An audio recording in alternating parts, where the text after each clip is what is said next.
বিশেষ চাহিদা সম্পন্নদের নিয়ে স্বাধীনতা দিবস উদযাপন হরিহরপাড়া হাজী একে খান কলেজে।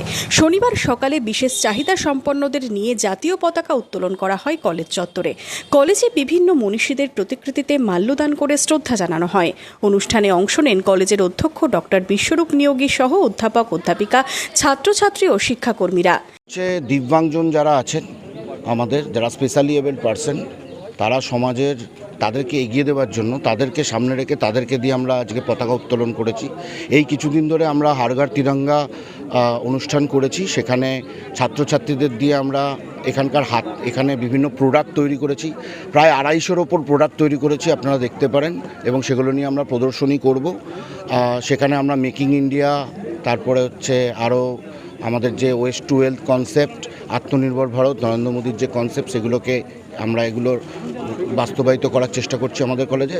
স্বাধীনতা দিবসের অনুষ্ঠানে অংশ নিতে পেরে খুশি বিশেষ চাহিদা সম্পন্নরাও। এখানে আমাকে আমন্ত্রণ করা হয়েছিল, বলা হয়েছিল যে আপনাদেরকে বিশেষ সম্মাননা দেওয়া হবে এবং আপনাদের দ্বারাই এই অনুষ্ঠানটা এক্সিকিউট করা হবে। আমি এখানে এসে আমরা প্রথমে প্রতিকৃতিতে মাল্যদান করলাম, জাতীয় পতাকা উত্তোলন করলাম, তারপরে আমাদের যে জাতীয় সং আছে, ন্যাশনাল সং, সেটা আমরা সময়মতভাবে গাইলাম এবং ওনারা আমাদেরকে উত্তর করে সংবর্ধনা জানালেন এবং ভালো লাগলো।